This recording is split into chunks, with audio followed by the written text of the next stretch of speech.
بسم الله الرحمن الرحيم. الحمد لله رب العالمين، والصلاة والسلام على أشرف الخلائق أجمعين، سيدنا وسيد الأولين والآخرين، حبيبنا وحبيب إله العالمين، إمام المرسلين وخاتم النبيين، أبي القاسم المصطفى محمد.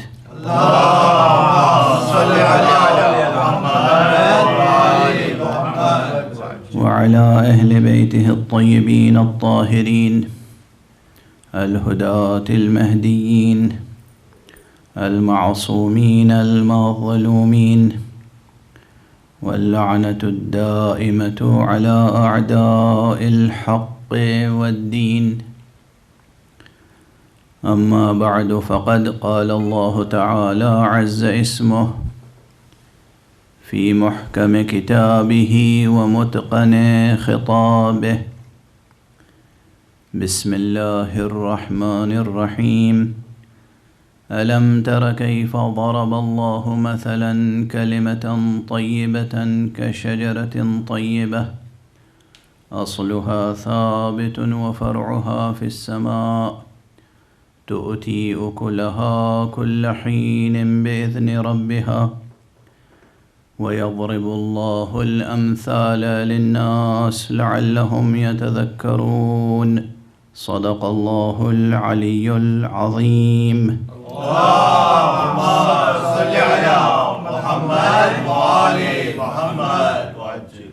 ایک اور بلندتر صلوات پڑھتے ہیں. اللهم صل على محمد وآل محمد وعجل. مدرسہ عزائے حسینی میں قرآن حکیم کی روشنی میں ہم اپنی جستجو، اپنے راستے اور اپنے رہبر کی تعیین کی کوشش کر رہے ہیں. قرآن اور اہل بیت کی روشنی زندگی کے ہر مسئلے کو حل کرنے کے لیے کافی ہے. قرآن اور اہل بیت کی روشنی زندگی کے ہر اندھیرے کو دور کرنے کے لیے کافی ہے. قرآن اور اہل بیت کی روشنی زندگی کے ہر کمال کو منکشف کرنے اور در کو دریافت کرنے کے لیے کافی ہے.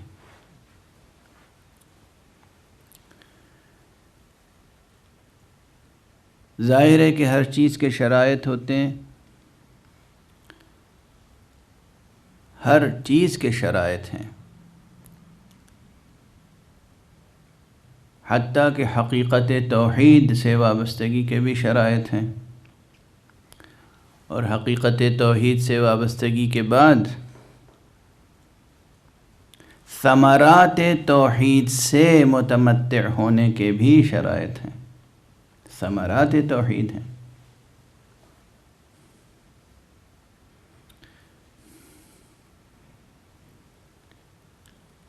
وہ حدیث مشہور و معروف حدیث حضرت ثامن الحجج امام علی ابن موسیٰ الرضا علیہ السلام کی.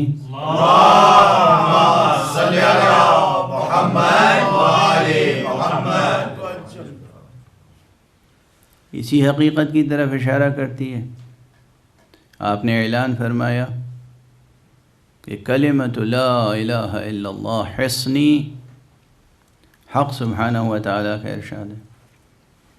اللہ سبحانہ و تعالیٰ فرماتا ہے حدیث قدسی میں، وہ بھی وہ حدیث قدسی جو ایسے سلسلے سند کے ساتھ ہم تک پہنچی ہے کہ اس سلسلے سند سے متعلق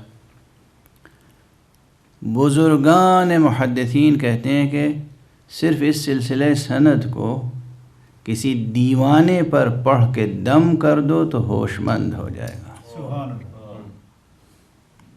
کسی مجنون کو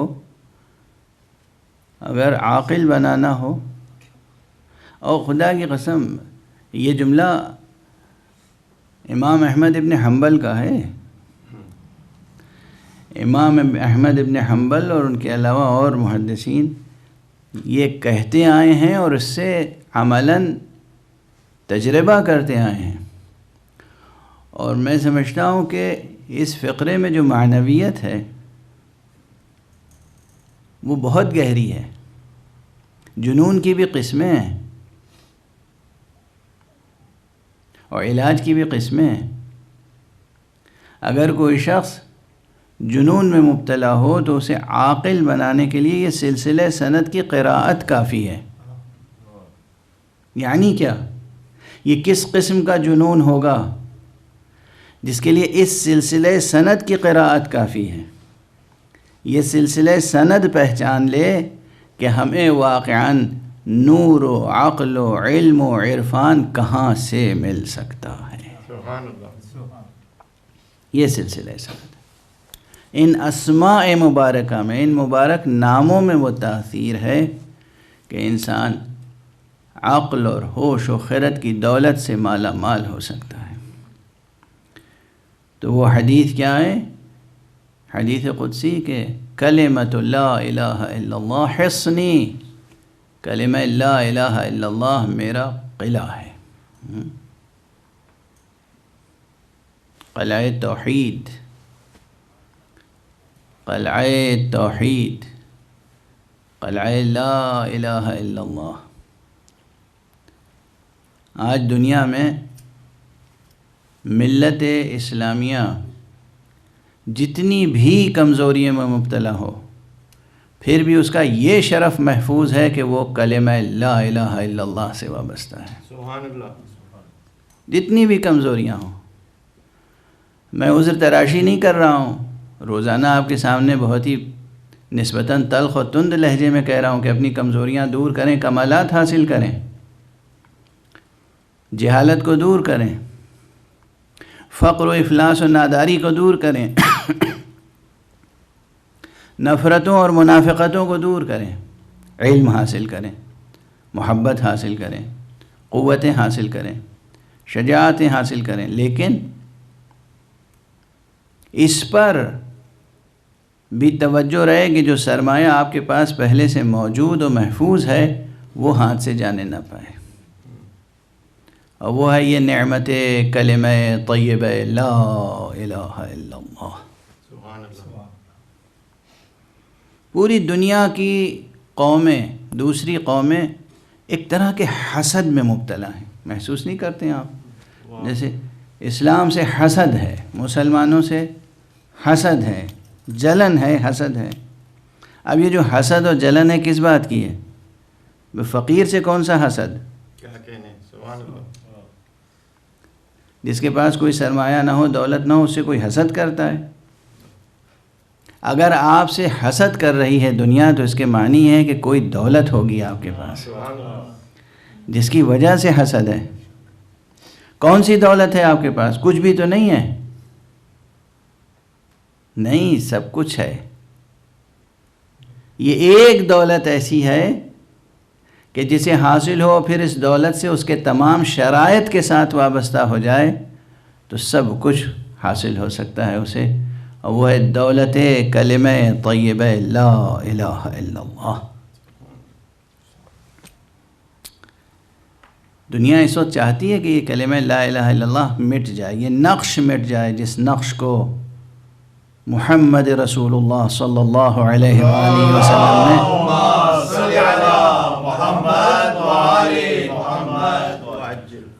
اور ان کے اہل بیت اطہار اور ان کے اصحاب اخیار نے اپنے پاک و پاکیزہ لہو سے تحریر کیا ہے. اس نقش کو ابھارا ہے، متن زندگی پر اس نقش کو ابھارا ہے. صرف صحرے کے صحرا پہ تھوڑی، وہ تو ایک شاعرانہ استعارہ ہے، ایک شاعرانہ تشبیہ ہے. متن حیات پر اس نقش کو ابھارا ہے. سبحان اللہ. جبین وجود پر اس نقش کو ابھارا ہے اپنے پاک و پاکیزہ لہو سے، لا الہ الا اللہ۔ تو ارشاد الہی ہے کہ کلمۃ لا الہ الا اللہ حصنی، یہ کلمہ لا الہ الا اللہ میرا قلعہ ہے، فمن دخل حصنی امن من عذابی، جو میرے قلعے میں داخل ہو گیا وہ میرے عذاب سے محفوظ ہو گیا، مأمون ہو گیا، وہ امن میں ہے۔ ہاں آپ حضرات دنیا میں امن کی تلاش کرتے ہیں، کرنا بھی چاہیے، ہر جگہ امن قائم کرنے کی کوشش کرنی چاہیے، لیکن یہ نہ بھولیں کہ اصل امن یہ ہے کہ ہم عذاب الہی سے امن میں رہیں۔ سبحان اللہ۔ چنانچہ کافی میں، کتاب شریف کافی، اب ایک تسلسل سے ذہن میں جس ترتیب سے مطالب آ رہے ہیں گزارش کرتا چلا جا رہا ہوں، آپ حضرات ایک صلوات پڑھتے ہیں محمد صلی علی محمد وآل محمد وعجل۔ علامہ ثقۃ الاسلام، ثقۃ الدین والحق، ابو جعفر محمد ابن یعقوب کلینی نے کتاب شریف کافی میں صحیح سند کے ساتھ، جب میں کہہ رہا ہوں صحیح سند تو صحیح سند پرکھنے کے بعد گزارش کر رہا ہوں، صحیح سند کے ساتھ امام معصوم سے چند چھوٹی چھوٹی دعائیں نقل کی ہیں، چھوٹی چھوٹی دعائیں، مختصر مختصر، جنہیں میں کہتا ہوں یہ جوامع کلم ہیں، مختصر ترین متن اور مفصل ترین مضمون۔ ایک شخص آتا ہے امام معصوم کی خدمت میں اور کہتا ہے کہ آقا کچھ تعلیم فرمائیے، ایسی دعا تعلیم فرمائیے جو میرے لیے کافی ہو جائے۔ دیکھیے کیا مختصر متن ہے اور کتنے مفصل اس میں مطالب ہیں۔ فرماتے ہیں تم یہ صحیح و سند روایت ہے، میں عرض کر رہا ہوں، فرماتے ہیں یہ دعا کیا کرو، یا من دلنی علی نفسہ وذلل قلبی بتصدیقہ اسألک الامن والایمان۔ بس صرف اتنی سی دعا، یا من دلنی علی نفسہ وذلل قلبی بتصدیقہ اسألک الامن والایمان، کہ یہ کافی ہے تمہاری دنیا و آخرت کے لیے کافی ہے۔ ایک صلوات پڑھ دیجئے محمد اللہم صلی علی محمد وآل محمد۔ یعنی کیا؟ اب دیکھیے یہ متن بھی ایسا اس وقت ذہن میں اور زبان پر آ گیا جو ہمارے صلب موضوع سے بھی مربوط ہے، اصل موضوع سے، جستجو راستہ راہبر اور قرآن و اہل بیت کی روشنی سے بھی مربوط ہے، اور مطالب اس میں اتنے بے پناہ ہیں کہ پورا عشرہ تو اسی صرف متن دعا پہ پڑھا جا سکتا ہے۔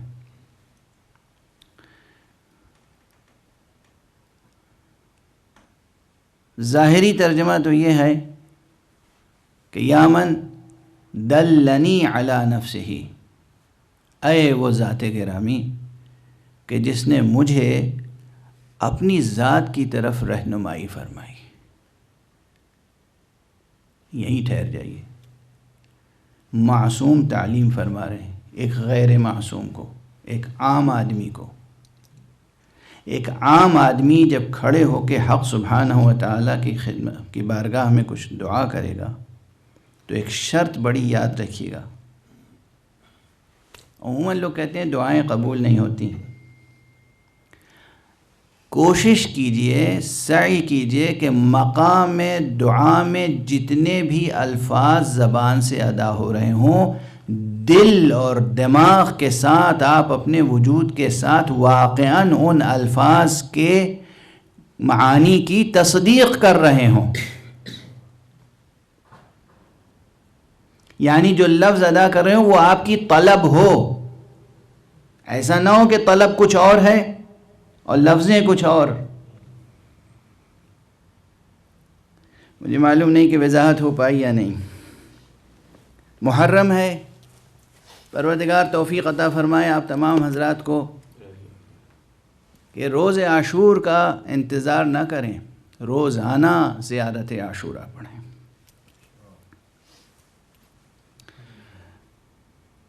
سن 61 ہجری کے بعد تو ہمارے لیے خدا کی قسم ہر روز روز عاشور ہے۔ جب تک امید زہرا بر نہ آئے ہر روز روز عاشور ہے۔ اگر یہ احساس بیدار نہیں ہے نا، حقیقت میں یہ احساس بیدار نہیں ہے، حقیقت میں یہ احساس بیدار نہیں ہے، تو ہم علم و ایمان اور آگہی کی بہت ہی پس سطح پر ہیں۔ میں کچھ اس سے بھی زیادہ سخت تعبیر اختیار کرنا چاہ رہا تھا، مگر میں نے سنبھال لیا اپنے آپ کو۔ جب تک آرزو محمد عربی صلی اللہ علیہ وآلہ وسلم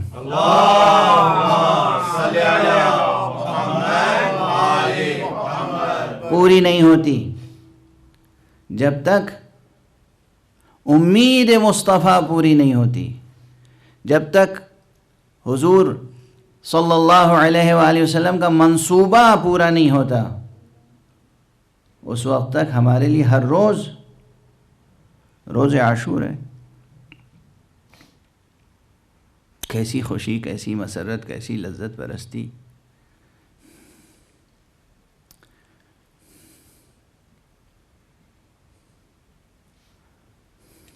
ہے سخت مرحلہ ہے۔ بہرحال زیارت عاشورہ روز پڑھا کریں۔ زیارت عاشورہ میں جو کلمات ہیں، الفاظ ہیں، فقرے ہیں، کیا ہیں؟ بہت سے لوگ حاجت کچھ ہوتی ہے، اس حاجت کو طلب کرنے کے لیے زیارت عاشورہ پڑھتے ہیں۔ یعنی خود زیارت عاشورہ میں جو مطالب ہیں، جو مطالبے ہیں، جو طلب ہے زیارت عاشورہ میں، اس میں جو دعائیہ فقرے ہیں، ان دعائیہ فقروں کے مضامین سے کوئی تعلق نہیں ہے۔ تعلق کس چیز سے ہے؟ صرف کوئی ایک طلب اپنی، یہ طلب پوری ہو جائے، اس کے لیے اس پورے متن کو کس لیے استعمال کر رہے ہیں؟ ذریعہ وسیلہ، لیکن اس وسیلے، اس متن، یہ جو مضمون معصوم نے سکھایا، اس میں جو دعائیں ہیں، جو طلب ہے، اس طلب سے دل کا کوئی تعلق نہیں ہے۔ توجہ رکھیے گا، مشکل مرحلہ ہے۔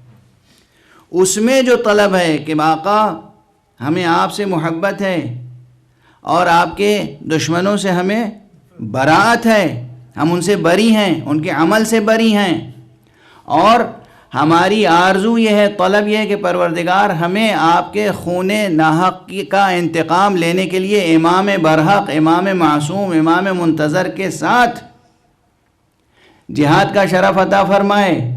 یعنی ظہور امام کی بہترین دعا تو خود زیارت عاشورہ ہے۔ یہ جتنے بھی مضامین ہیں، انا سلم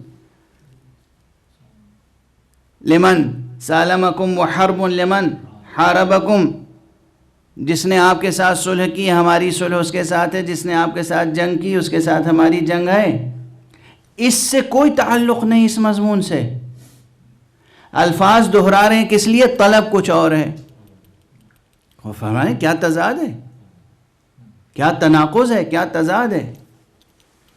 تو پہلی شرط یہ ہے واقعاً استجابت دعا کی۔ اس تمام شرائط کے نہ ہونے کے باوجود دعائیں بعض لوگوں کی قبول ہو جاتی ہیں، یہ محض لطف الہی ہے، یہ کرم الہی ہے۔ ورنہ قبولیت دعا کے شرائط بھی ہم پورے نہیں کرتے کہ لفظیں جو زبان سے ادا کر رہے ہیں ان لفظوں میں صادق ہوں، سچ بول رہے ہیں، خدا کے سامنے تو سچ بول رہے ہوں، خدا کے سامنے تو سچ بول رہے ہوں۔ الفاظ کے معنی ہے کہ ہم یہ چاہتے ہیں اور مراد کچھ اور فرما رہے ہیں آپ۔ بہرحال یہ ذہن عالی میں رہے کہ جب حق سبحانہ و تعالیٰ کی بارگاہ میں ہو تو جو لفظ زبان سے نکلے صادقانہ ہو، مراد وہی ہو، مقصود وہی ہو، آپ کے لیے معنی ہو وہ بات. تو اب اگر آپ حق سبحانہ و تعالیٰ کے سامنے کھڑے ہو کے معصوم کی تعلیم کی ہوئی یہ دعا پڑھ رہے ہیں، یا من دلنی علی نفسہ، یہ تو مولا امیر المومنین علی ابن ابی طالب علیہ السلام سے مروی دعائے صباح کا ایک فقرہ ہے. اللہم صلی علی محمد وآل محمد. یا من دل علی ذاتہ بذاتہ وتنزہ عن مجانست مخلوقاتہ، اے وہ پروردگار جس نے اپنی ذات پر اپنی ہی ذات کے ذریعے سے رہنمائی فرمائی. اے وہ یا من دل علی ذاتہ بذاتہ، یہاں حکیمانہ اور فلسفیانہ اور معرفت کے بہت سے باب ہیں جو اس چھوٹے سے فقرے میں چھپے ہوئے ہیں. پورا علم کلام قربان ہو جائے اس ایک فقرے پر، باب توحید میں. تو وہاں فرمایا یا من دل علی ذاتہ بذاتہ، تو کیا یہ کیفیت صرف امیر المومنین علی ابن ابی طالب علیہ السلام کے تعلق سے؟ ایک صلوات پڑھیے. اللہم صلی علی محمد وآل محمد. یعنی جناب امیر المومنین علیہ السلام کی ذات گرامی وہ ہے کہ جو براہ راست حق سبحانہ و تعالیٰ نے اپنی طرف ان کی دلالت فرمائی، ان کی رہنمائی فرمائی. معرفت امیر المومنین کا رتبہ تو بہت بلند ہے. میں حدیث آپ کے سامنے گزارش کر چکا ہوں. رسول اللہ صلی اللہ علیہ وآلہ وسلم نے فرمایا، اللہم صلی علی محمد وآل محمد. اے علی، خدا کو نہیں پہچانا مگر میں نے اور تم نے.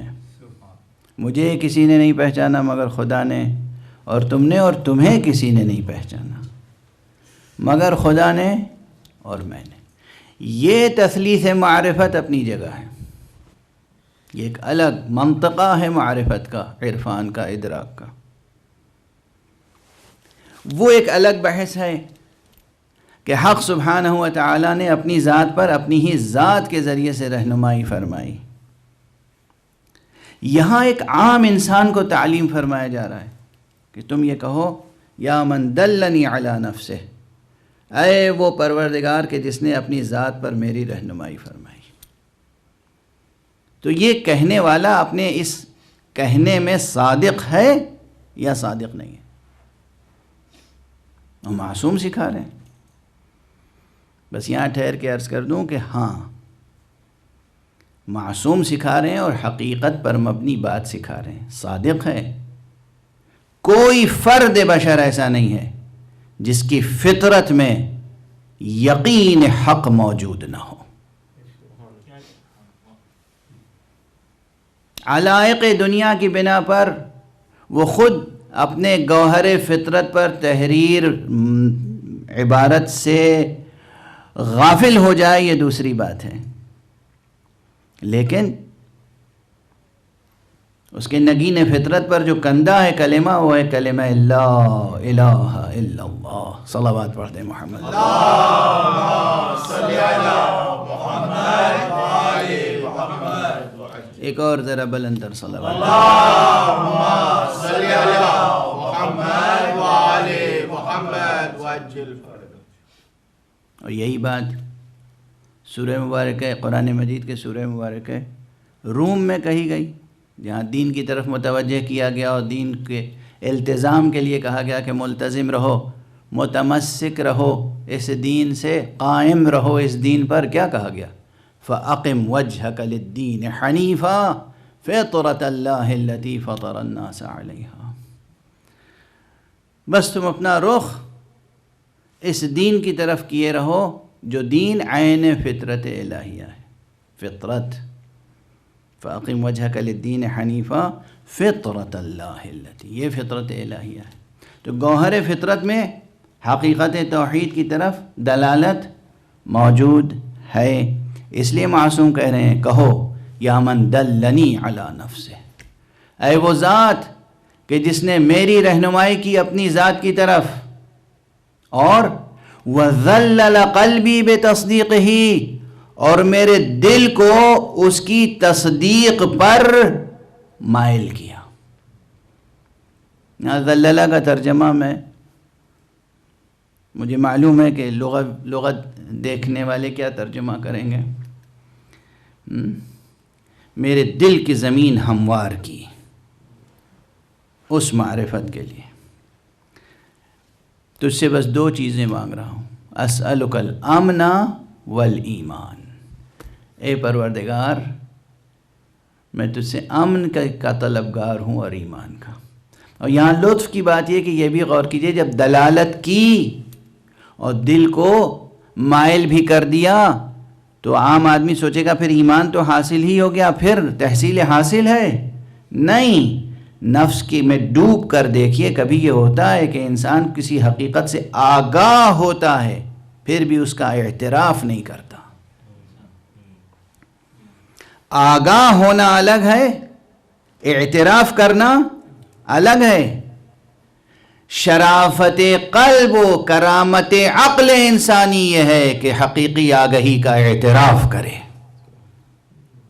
اعتراف اگر نہیں ہے، آگاہی کا اعتراف نہیں ہے، تو یہیں سے طبیعت میں دوئی اور ثنویت اور منافقت پیدا ہوتی ہے. آگاہی ہے، اعتراف نہیں ہے. بہرحال میں عرض کر رہا تھا کہ چھوٹی چھوٹی دعائیں ہیں. ایک دعا اور ہے، میں اس کو بھی ذکر کروں، وہ بھی چونکہ صحیح السند ہے اس لیے اسے تبرک اور تحفہ سمجھ کے جائیے گا اس عشر محرم کا. ایک صلوات پڑھیے محمد اللهم صل علی محمد وآل محمد. اسی کتاب شریف کافی کی کتاب الدعاء میں یہ بھی بالکل صحیح السند، پرکھی ہوئی سند کے ساتھ. اس میں 4 فقرے، اس میں 2 فقرے تھے، اس میں 4 فقرے. معصوم نے فرمایا جستجو، طلب و منزل کس چیز کی ہو. ایسے ہی کوئی شخص آیا اور امام معصوم سے پوچھا کہ فرزند رسول، حجت خدا، امام برحق، تعلیم فرمائیے کوئی دعا کہ میں حق سبحانہ و تعالیٰ سے کیا مانگوں، ہم خدا سے کیا طلب کریں. فرمایا یہ دعا مانگو. مختصر سی ہے، 2 سطریں، 1.5 سطریں، بلکہ 1 سطر. اللہم اوسع علی فی رزقی وامدد لی فی عمری واغفر لی واجعلنی ممن تنتصر به لدینک ولا تستبدل بی غیری. بس اتنی سی دعا ہے.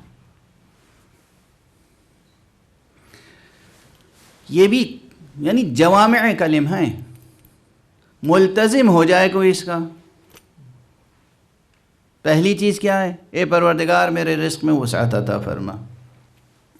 اللہم اوسع لی یا اوسع علی فی رزقی، 2 متن ہیں. اور وامدد لی فی عمری، میری زندگی میں درازی عطا فرما، طول عمر عطا فرما. اللہ کی عبادت کے ساتھ طول عمر نعمت ہے. اللہ کی معصیت کے ساتھ چھوٹی سی زندگی بھی عذاب ہے. اللہ کی اطاعت کے ساتھ طول عمر نعمت ہے، نعمت. جتنی طویل زندگی ہوگی اطاعت خدا کے ساتھ اتنی ہی وسیع و عریض بہشت نصیب ہوگی، جنت بھی اتنی ہی بڑی ملے گی. تو طول عمر. تیسری چیز واغفر ذنبی، میرا گناہ معاف فرما دے. اور یہ آخری دعا جو ہے یہ بہت، یہ فقرہ کیا ہے؟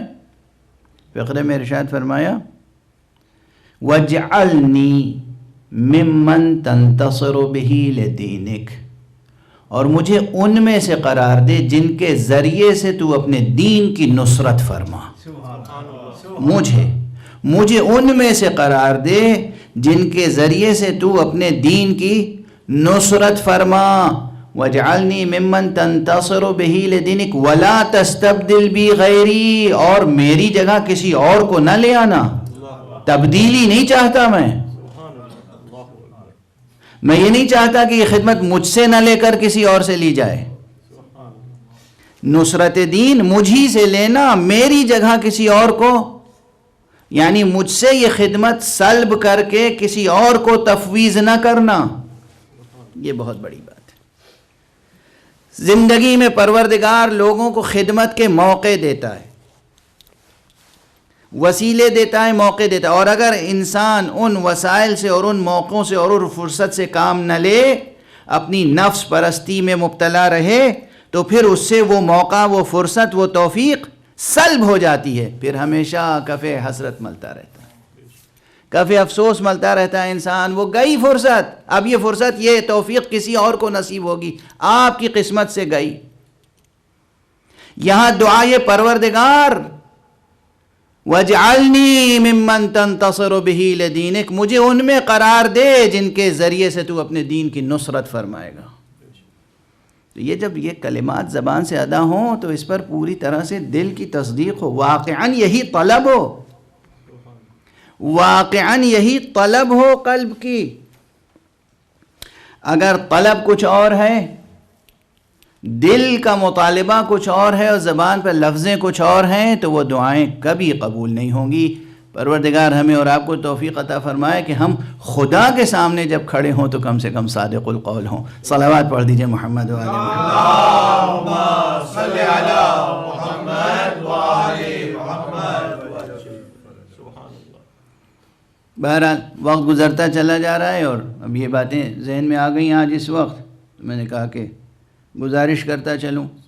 یہ 2 مختصر دعائیں جسے بھی یاد ہو گئیں اور اس نے اپنی زندگی کا وظیفہ و ورد اسے بنا لیا، تو وہ دیکھے گا کہ اس دنیا میں بھی اس کی شان کیا ہے اور برزخ میں بھی کیا ہے اور آخرت میں بھی کیا ہے انشاءاللہ بفیض نور قرآن و نور اہل بیت. ایک صلوات پڑھ دیجئے محمد. اللہم صلی علی محمد و آل محمد.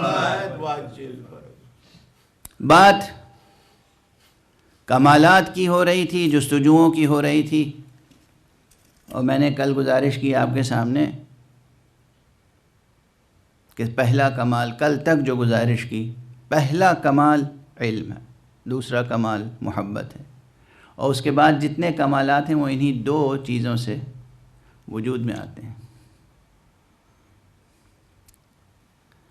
یہاں پر جب بار بار میں کہہ رہا ہوں کمال اول علم ہے، علم ہے، علم ہے، تو ایک چیز کی وضاحت کر دوں، اگرچہ ذہین افراد کے لیے وضاحت ضروری نہیں ہے، لیکن چونکہ سامعین کا طبقہ، اس میں ہر طبقے کے لوگ ہوتے ہیں، بچے بھی ہوتے ہیں، نوخیز بھی ہوتے ہیں، نوجوان طالب علم ہوتے ہیں، جو ذرا سی باتوں میں کنفیوز رہتے ہیں، تو ان کے لیے وضاحت اور کلیریفیکیشن ضروری ہوتا ہے. جب ہم کہہ رہے ہیں علم علم علم، تو علم کے معنی صرف یہ نہیں ہے کہ معلومات کو رٹ لیں آپ، علم سے مراد یہ نہیں.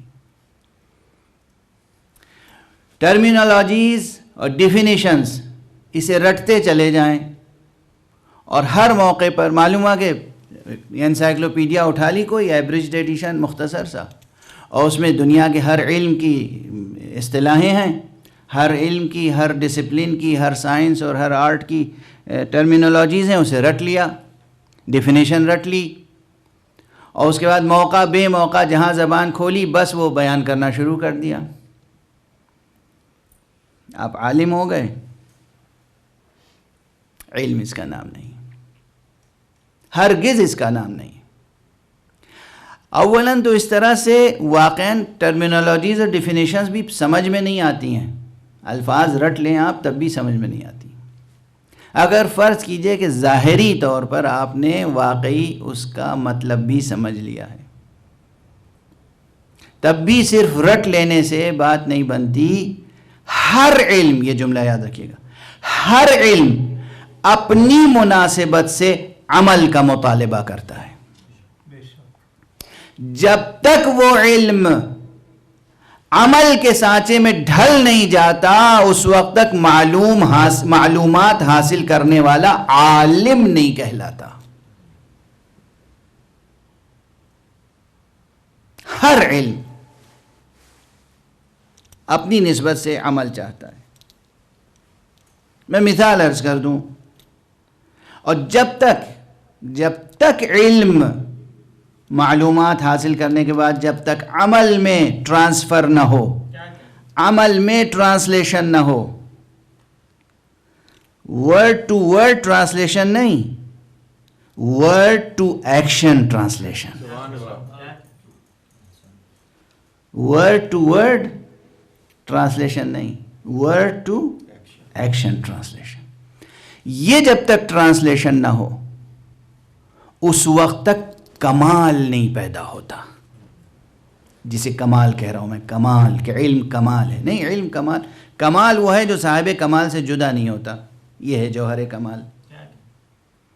لیکن رٹا ہوا مضمون آج رٹا اور دہرایا نہیں، کل بھول جائیں گے. جو لوگ صرف رٹتے ہیں زبان سے وہ پھر رٹتے ہی رہتے ہیں پوری زندگی. دہراتے ہیں روزانہ دہراتے ہیں تاکہ بھولنے نہ پائیں.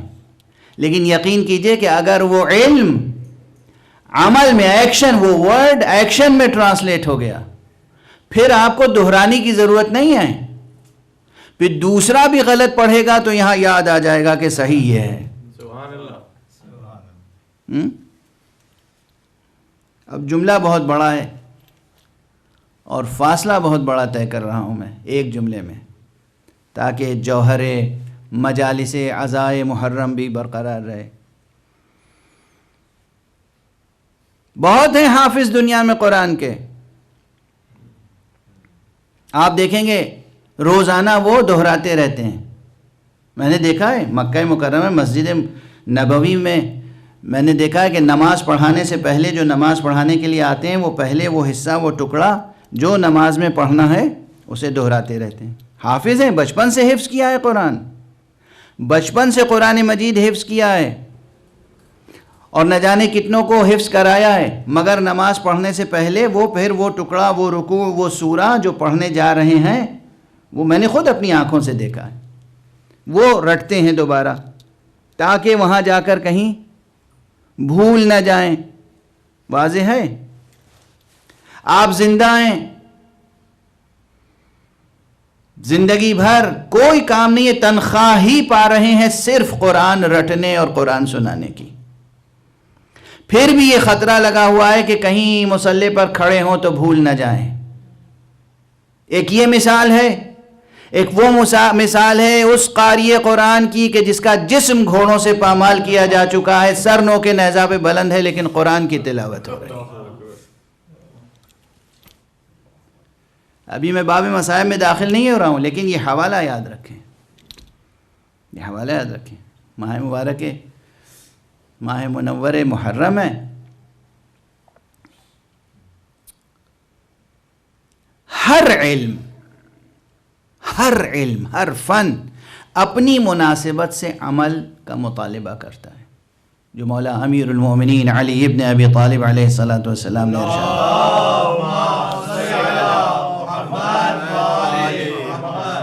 ایک اور بلندر صلوات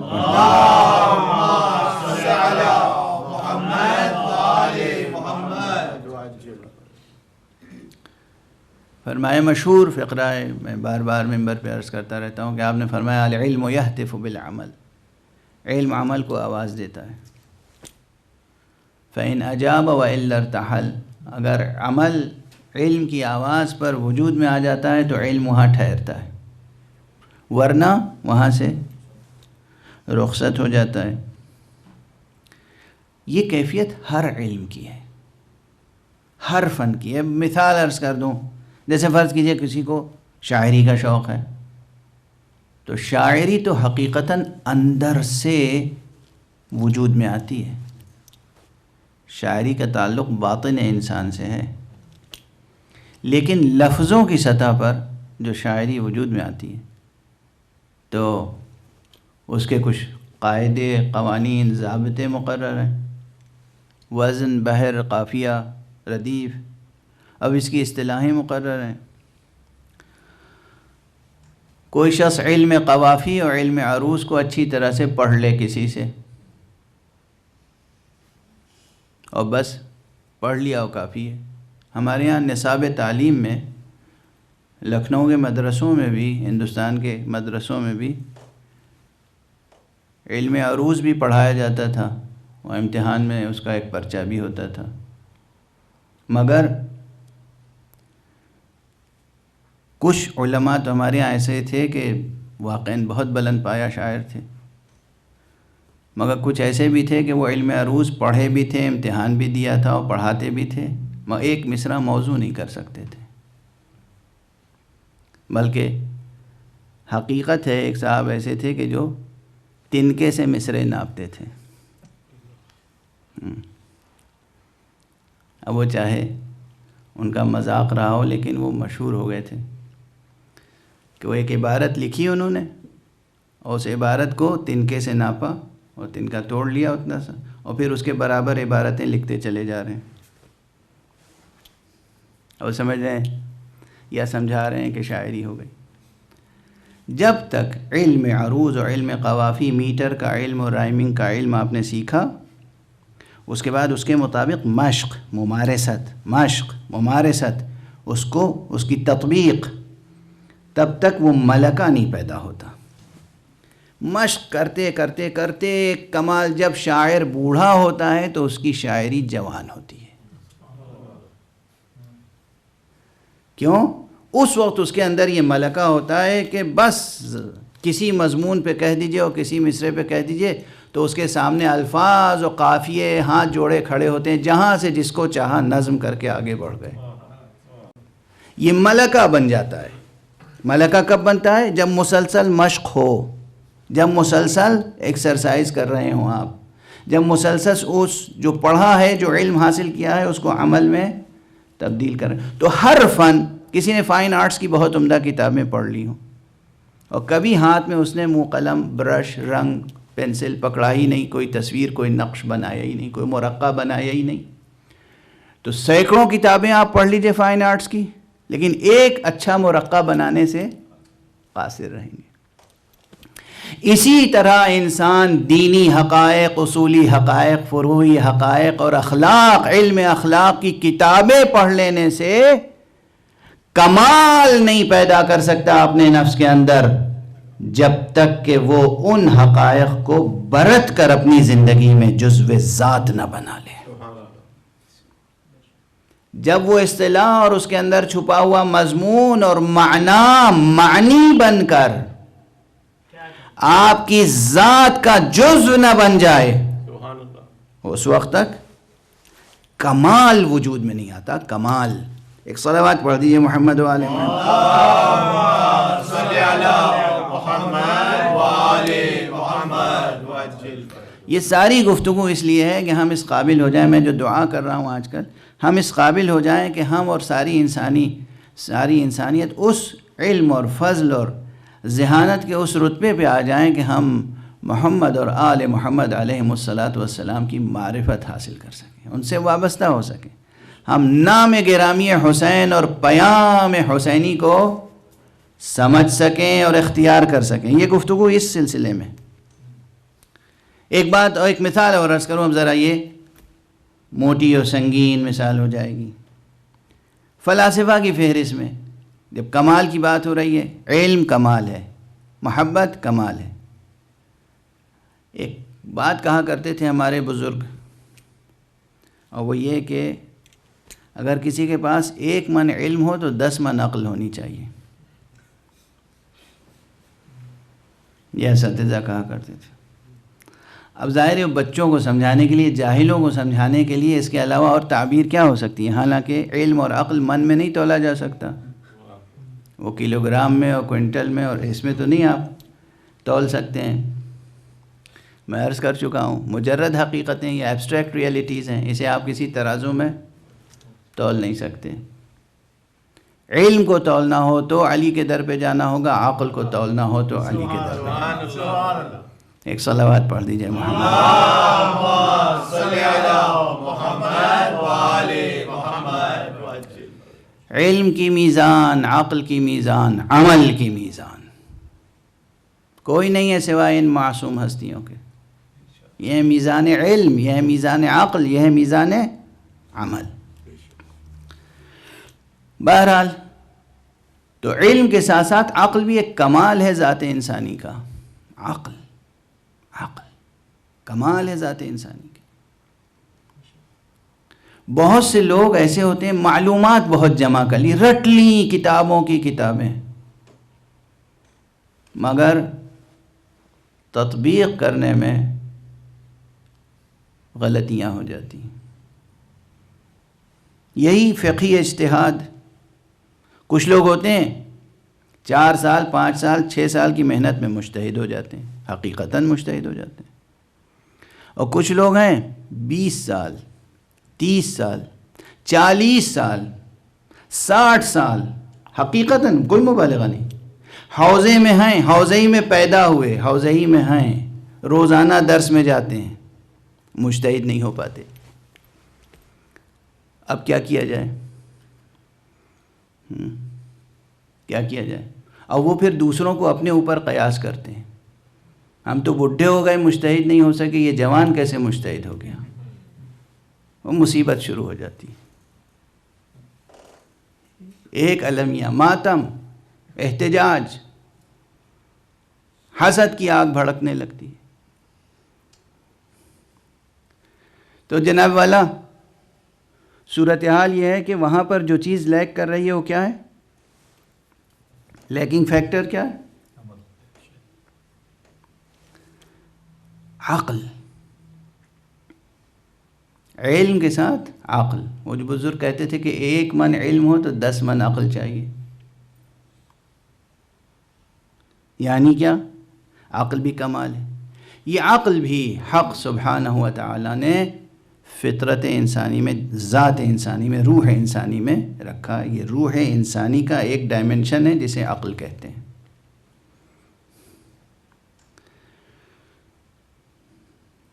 میں کیا کروں اب؟ ظاہر ہے کہ یہ سب کو معلوم ہے کہ یہ گفتگو کس ماحول میں ہو رہی ہے. پوری دنیا پر کووڈ-19 اور یہ کورونا کا سایہ ہے. تو سامنے میرے جو بیٹھا ہوا مجمع ہے وہ مختصر سا ہے، اس لیے میرا لہجہ، میری آواز، میری باتیں، مطالب سب متاثر ہیں اس سے. لوگ جو گزشتہ سال میری مجلسیں سن چکے ہیں اس سے قیاس کر رہے ہیں. تو آپ کا یہ قیاس باطل قیاس ہے. آپ یہ نہ سمجھیے کہ میں کوئی ایسا شخص ہوں جو رٹے ہوئے مطالب ہیں اور ایکشن ہیں سیکھے ہوئے کہ وہ کرنا ہے ممبر پر. یہ کام میرا نہیں ہے. تو جو باتیں عرض کر رہا ہوں اسے ان گزارشات کو سماعت فرمائیں اور گوش دل سے سماعت فرمائیں. ایک صلوات پڑھیں محمد والے. اللہم صلی علی محمد وآل محمد. ایک اور بلند صلوات پڑھیں. اللہم صلی علی محمد وآل محمد. تو حق سبحانہ و تعالیٰ نے علم کا بیج آپ کی فطرت میں بو دیا ہے، اور عقل بھی آپ کی فطرت میں موجود ہے.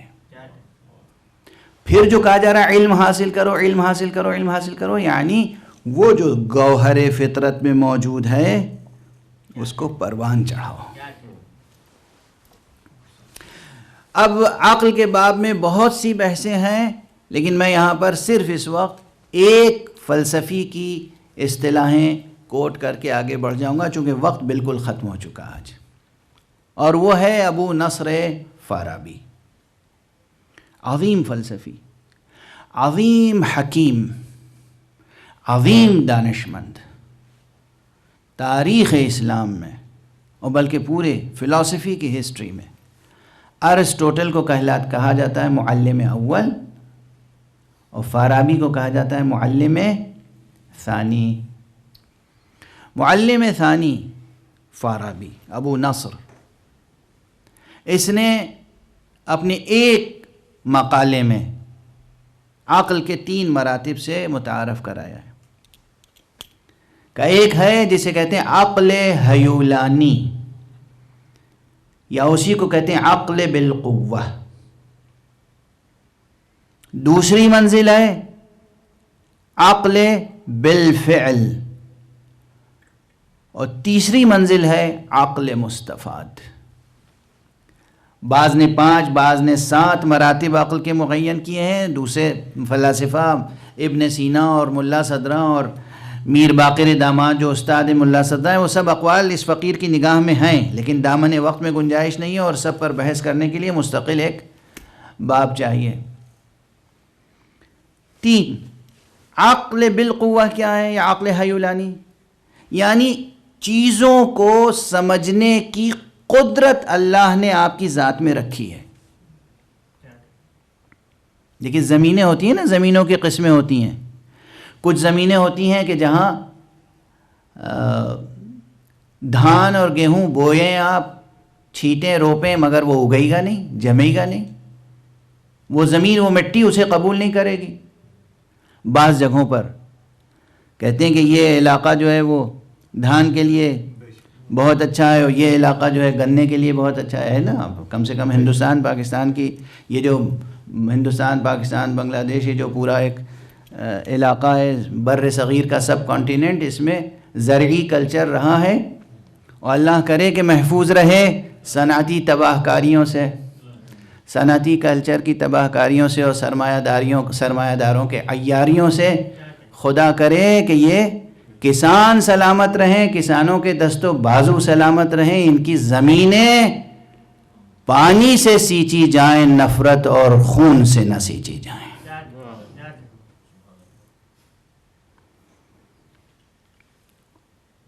تو زمینوں کی تاثیریں ہوتی ہیں. کہیں آم کے درخت لگتے ہیں، دنیا کے ہر ملک میں آم ہوتا ہے کیا؟ نہیں ہوتا. کہیں خوب لگائیے آم، لگے گا نہیں. دنیا کے ہر ملک میں عجوا کھجور ہوتی ہے کیا؟ نہیں ہوتی. تو صلاحیت سمجھ میں آئی کہ کہیں زمین میں کسی خاص چیز کی صلاحیت ہوتی ہے، اگر وہ صلاحیت ہوگی پھر اس میں وہ بیج ڈالا جائے گا، تب وہ درخت اگے گا. ورنہ آپ لاکھ بیج ڈالیں، سینچتے رہیں، لیکن وہ درخت نہیں جمے گا، نہیں اگے گا، وہ بیج، وہ پودا نہیں جمے گا.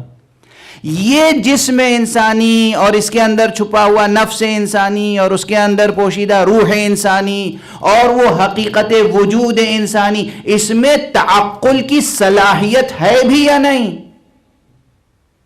جواب یہ کہ وہ صلاحیت، وہ قوت ہے. حق سبحانہ و تعالیٰ نے وہ قوت عطا کی ہے.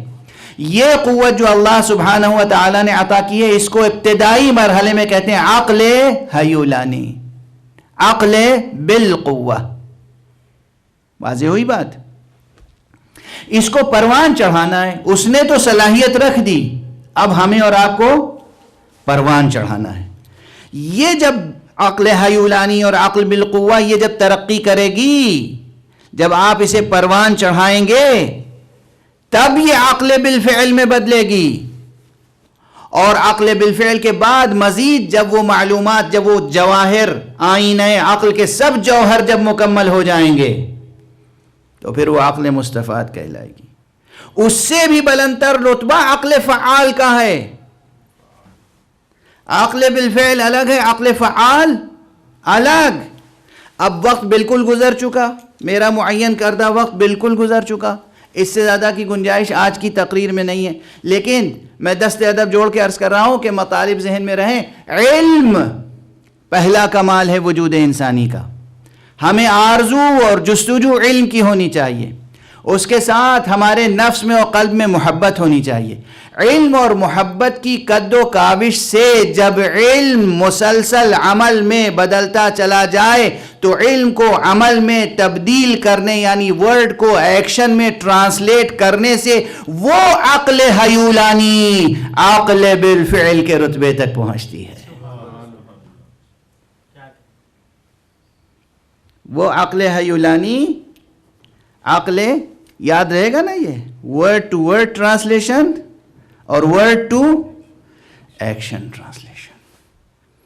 یہ جو ایام محرم ہے، یہ ہمیں کس طرف بلاتے ہیں؟ کیا چیز سکھاتے ہیں؟ سلیقہ. یہ سلیقہ سکھاتے ہیں ورڈ ٹو ایکشن ٹرانسلیشن کا. یہ تربیت گاہ ہے. علم حاصل کرو توحید کا، علم حاصل کرو حق سبحانہ و تعالیٰ کے اسماء و صفات کا، اور اس کے بعد اپنی محبت سے کام لو. محبت اور علم کا تقاضا کیا ہے؟ کہ اپنی زندگی کو اس خیر مطلق پر نثار کر دو. ایثار سے کام لو، ایثار سے کام لو اور نثار کا جوہر دکھاؤ. ایثار اور نثار کس حد تک ہو؟ یہ عمل تم اپنی چاہتوں کو بھی اللہ کی راہ میں قربان کر دو. اس روئے زمین پر پائی جانے والی محبت کی قسموں میں سب سے عظیم و نفیس قسم وہ محبت ہے جو ماں کو بچوں سے ہوتی ہے. مائیں بچوں کی حفاظت کے لیے ہر چیز قربان کر دیتی ہیں، اپنی ذات کو بھی. مگر یہ کربلا ہے جہاں مائیں بچوں کو حق پر قربان ہونے کے لیے آمادہ کر رہی ہیں. آج 5 محرم ہے. آج خصوصیت کے ساتھ ایک ایسی ماں کا تذکرہ ہوتا ہے جو کربلا میں اپنے بھائی کے حق میں بھی ماں کی جگہ حرمت و عظمت و اہمیت رکھتی ہے. زینب کبریٰ، ثانی زہرا. بس اب دامن وقت میں بالکل گنجائش نہیں رہ گئی.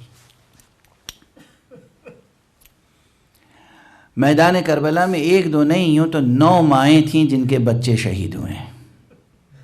9 مائیں ایک جائزے کے مطابق. ممکن ہے کہ کوئی شخص مزید تحقیق کرے اور اس میں کوئی اضافہ ہو سکے. اب تک جو میری اطلاع میں ہے 9 مائیں ہیں جن کے بچے حق پر قربان ہوئے ہیں. مگر ان بچوں میں اور ان ماؤں میں رتبے تو ہیں، رتبوں کا فرق ہے. زینب کے ہم رتبہ کون خاتون ہو سکتی ہے؟ نہ کوئی زینب کے ہم رتبہ ہو سکتا ہے، نہ کوئی بچہ زینب کے بچوں کے برابر ہو سکتا ہے. زینب کے 2 بچے ہیں،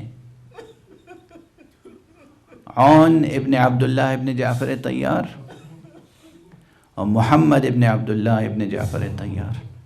وہ تاریخی اختلاف اپنی جگہ ہے کہ محمد اور عون دونوں بی بی کی اولاد تھے یا صرف عون بی بی کے فرزند تھے، لیکن یہ بی بی تھیں. یہ تو سب کے بچوں کو اپنے بچوں کی طرح پالتی تھیں. اور کربلا میں عون و محمد دونوں زینب ہی کے بچے کہلائے.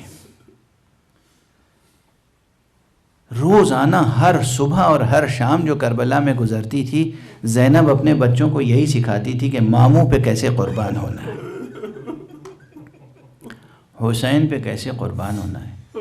بچوں کو سمجھاتی تھیں کہ تم میرے بچے ہو، میں زینب ہوں، یہ میرا بھیا حسین یہ فاطمہ کا بیٹا ہے، یہ فرزند رسول ہے. یہاں صرف اپنا رشتہ نہ دیکھنا کہ تم وہ ماموں ہیں اور تم بھانجے ہو، یہ حجت خدا ہیں، یہ امام معصوم ہیں، یہ ولی اللہ ہیں، ان پر قربان ہونا ہے. اب شعراء نے، ادباء نے، خطباء نے اپنے اپنے انداز میں ہمیشہ بیان کیا، اور وہ باتیں جو ممکن تھیں جو ایک ماں اپنے بچے سے جن محبتوں اور الطاف کا اظہار کر سکتی تھی، شعراء نے خوبصورتی سے نظم کیا ہے اور منظر نگاریاں کی ہیں. میرے پاس اب اس وقت دامن وقت میں بالکل گنجائش نہیں ہے کہ شب بھر کس طریقے سے گیسوؤں میں شانے کیے، کس طریقے سے پیار کیا، کس طریقے سے سجایا. یہ بالکل بچے نہیں تھے، نوجوان تھے جنہیں عرف عام میں بچہ ہی کہا جاتا ہے. اور بیٹا تو ماں کی نظر میں کتنا ہی بڑا ہو جائے بچہ ہی ہوتا ہے. عون و محمد دونوں پر حضرت امام زمانہ نے زیارت ناحیہ میں خصوصی سلام کہا ہے اور اس میں ان کے اوصاف بیان کیے ہیں. یعنی عون و محمد کم عمری کے باوجود ان میں علم بھی تھا، معرفت بھی تھی، شجاعت بھی تھی، کمالات انسانی جمع تھے، کمالات معنوی جمع تھے. وہ فقرے زیارت ناحیہ کے اگر پڑھ لیں آپ تو اندازہ ہوگا کہ عون و محمد کا رتبہ کیا ہے، ان کی شخصیت سامنے آئے گی.